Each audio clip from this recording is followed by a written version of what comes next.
recent years, a lot of the focus of financial inclusion has been on digitization, migrating payments particularly and other transactions eventually onto a digital platform.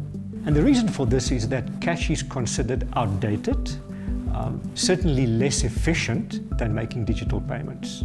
What we found in the MAP countries is that the customers don't agree. 99% of all local payments, as well as 99% of all bill payments, still happen in cash. It is only when customers have to transfer money over distance, value over distance, that digital payments are making headway.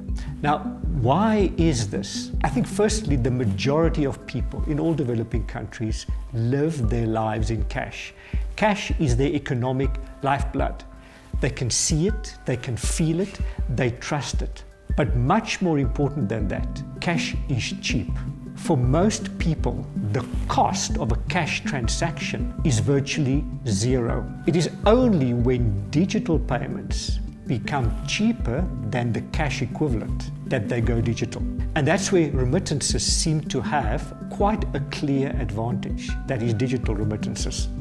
What we found, for example, in Lesotho is that an informal cash transaction, if you've got to send cash over distance, will cost you about $3, but the mobile money equivalent will cost you only 48 cents. So we have found that across our 6 countries, more than half of remittances have now gone digital. But in rural Malawi, a cash withdrawal will cost you about 7 times the actual cost of the transaction just in traveling there.